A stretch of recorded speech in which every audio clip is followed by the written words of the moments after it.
ఒక కీవర్డ్ని గూగుల్లో సెర్చ్ చేస్తే ఒకసారి వెబ్సైట్ వస్తుంది, కొన్నిసార్లు ఏఐ ఆన్సర్ ఇస్తుంది, ఇంకోసారి లోకల్ బిజినెస్ ప్రొఫైల్స్ వస్తున్నాయి, కొన్నిసార్లు అయితే ప్రొడక్ట్స్ వస్తున్నాయి. సేమ్ కీవర్డ్ కానీ రిజల్ట్స్ ఎందుకు మారుతున్నాయి? ఇది డిజిటల్ మార్కెటింగ్ ట్రిక్ కాదు, ఏఐ ఎలా థింక్ చేస్తున్నాయో అదే. ఈ వీడియోలో నేను థియరీ చెప్పను, డైరెక్ట్ సిస్టంలో చూపిస్తా. యూజర్ సింపుల్గా బెస్ట్ హెయిర్ ఆయిల్ అని సెర్చ్ చేస్తే గూగుల్ రిజల్ట్స్లో shopping products, YouTube videos, blog articles, reviews and websites, comparison pages, అలానే బై లింక్స్ కూడా వస్తున్నాయి. మరి ఎందుకు గూగుల్ అన్ని మిక్స్గా చూపిస్తున్నది? సింపుల్ రీజన్, యూజర్ ఇంటెంట్ అనేది క్లియర్గా లేదు. ఇన్ఫర్మేషన్ కోసం సెర్చ్ చేస్తున్నాడా, కంపారిజన్ కోసమా, రివ్యూస్ చూడడానికా, లేదా డైరెక్ట్ పర్చేస్ కోసమా? ఒక క్లారిటీ అనేది లేదు. Google informational content, commercial investigation pages, అలానే ట్రాన్సాక్షనల్ షాపింగ్ రిజల్ట్స్ అనేవి అన్నీ మిక్స్ చేసి చూపిస్తున్నది. ఇది మిక్స్డ్ ఇంటెంట్ కీవర్డ్. సేమ్ కీవర్డ్కి లొకేషన్ యాడ్ చేద్దాం. Best hair oil Hyderabad. ఇక్కడ నేను మీకు ఒక క్లారిటీ చెప్పాలి. ఎస్, కీవర్డ్ స్ట్రక్చర్ అనేది మారింది, కానీ కోడ్ థాట్ మాత్రం సేమ్. యూజర్ హెయిర్ ఆయిల్ కోసం సెర్చ్ చేస్తున్నాడు, కానీ ఇప్పుడు యూజర్ యొక్క జర్నీ అనేది నెక్స్ట్ స్టేజ్కి వెళ్ళింది. ఇక్కడ ఇంటెంట్ క్లియర్గా ఉంది. నియర్ బై స్టోర్లో కొనాలా, హైదరాబాద్లో అవైలబుల్ ఉన్న బ్రాండ్ ఏంటి, లోకల్ షాప్ రికమెండేషన్స్ కావాలా, ఎందుకు డిఫరెంట్ రిజల్ట్ చూపించింది?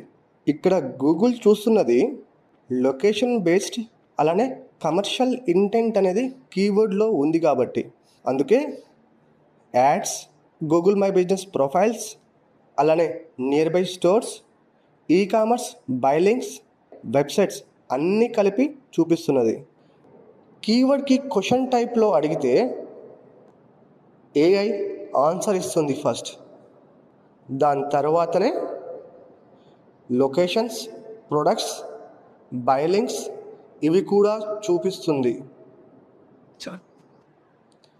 ఎందుకు అంటే ఇన్ఫర్మేషనల్ ఇంటెంట్ అనేది స్ట్రాంగ్గా ఉంది.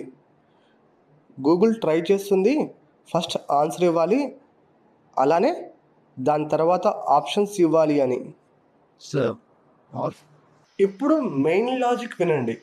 కీవర్డ్ ఫామ్ మారుతుంది, అలానే యూజర్ యొక్క ఇంటెంట్ ఇవాల్వ్ మారుతుంది, కానీ యూజర్ యొక్క జర్నీ మాత్రం ఒక్కటే. Search, understand, compare and decide. Google కానీ, ఏఐ కానీ, యాడ్స్ కానీ యూజర్ యొక్క ఇంటెంట్, అలానే యూజర్ యొక్క పాస్ట్ బిహేవియర్, ప్యాటర్న్స్ ఇవన్నీ చెక్ చేసుకొని దానికి తగ్గట్టుగా ఏ కీవర్డ్ సెర్చ్ చేసినా కానీ యూజర్ యొక్క ఇంటెంట్ని బట్టి రిజల్ట్స్ అనేవి చూపిస్తాయి. కీవర్డ్ కానీ, లొకేషన్ కానీ, అలానే క్వశ్చన్ కానీ.